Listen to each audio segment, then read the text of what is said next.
এই সরকার লড়াইয়ের বিজয়ের পরে গঠিত সরকার। এই সরকারের নেতৃত্বে আমরা লড়াইয়ে বিজয় করি নাই, আমরা নিজেরা লড়াই করে বিজয়ী হয়েছি এবং এই লড়াইয়ের জন্য দীর্ঘ সময় ধরে প্রস্তুতি নিতে হয়েছে, ক্ষেত্র প্রস্তুত করতে হয়েছে। জাতিসংঘের রিপোর্ট অনুযায়ী প্রায় 1800 মানুষ গুম হয়েছে, সহস্রাধিক মানুষ খুন হয়েছে, লক্ষ লক্ষ মানুষের বিরুদ্ধে মিথ্যা মামলা দিয়ে হয়রানি করা হয়েছে। বাংলাদেশের এমন কোনো গ্রাম নাই, এমন কোনো পাড়া নাই যেখানে আওয়ামী ফ্যাসিবাদী সরকারের হাতে নিগৃহীত মানুষ নাই। সম্ভবত এমন কোনো গোরস্থানও নাই যেখানে তাদের হাতে খুন হওয়া কিংবা আহত হয়ে মৃত্যুবরণ করা মানুষের কবর নাই।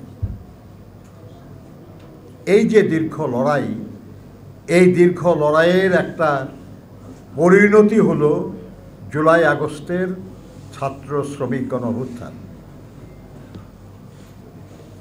এর মধ্য দিয়ে স্বৈরাচারী শাসক যারা ফ্যাসিবাদে রূপান্তরিত হয়েছিল তাদের পতন হয়েছে, এবং এই পতন হয়েছে যে লড়াইয়ের মাধ্যমে, এটা ছিল এক দফার আন্দোলন। আপনাদের মনে আছে যে বাংলাদেশের রাজনৈতিক দলগুলি অনেক আগেই এক দফার দাবি জনগণের সামনে উপস্থাপন করে তার ভিত্তিতে আন্দোলন করেছে।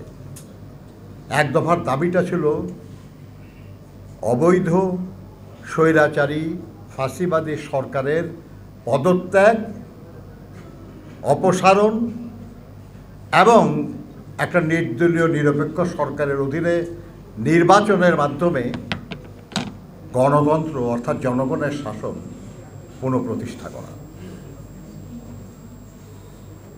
আমাদের এই এক দফার, এবং শেষ পর্যন্ত আপনারা দেখবেন যে ছাত্ররা যে আন্দোলনটা শুরু করেছিল তারা প্রথম 9 দফার দাবিতে আন্দোলন শুরু করেছিল, রাজনৈতিক দফা।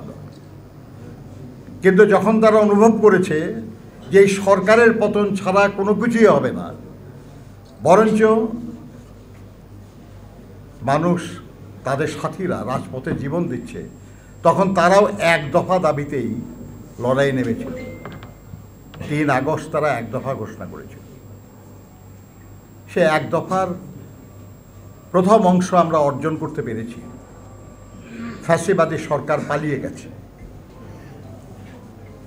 এরকম অমর্যাদার পতন বাংলাদেশে আর কোনো সরকারের হয় নাই।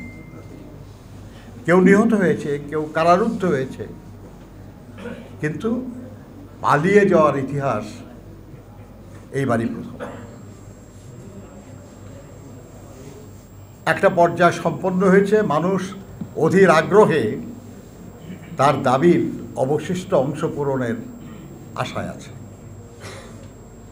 তারা দীর্ঘ 16-17 বছর তারা তাদের অধিকার প্রয়োগ করতে পারে নাই। এখানে আমাদের সামনে অনেক তরুণ বসা, যাদের বয়স কম, তারা ভোটার হয়েছে অনেক দিন আগে, কিন্তু আজ পর্যন্ত ভোট দিতে পারে না। তারা তাদের অধিকার প্রয়োগ করতে চায়, রাষ্ট্র পরিচালনায় তারা তাদের মতামত ব্যক্ত করতে চায়। এটাই তাদের সর্বোচ্চ রাজনৈতিক অধিকার।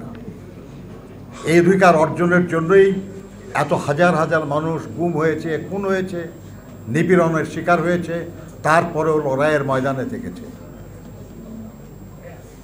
এখন এই গণতন্ত্র পুনঃপ্রতিষ্ঠার যে আকাঙ্ক্ষা, এই আকাঙ্ক্ষা নিয়ে নানা কথা নানাজন বলছে।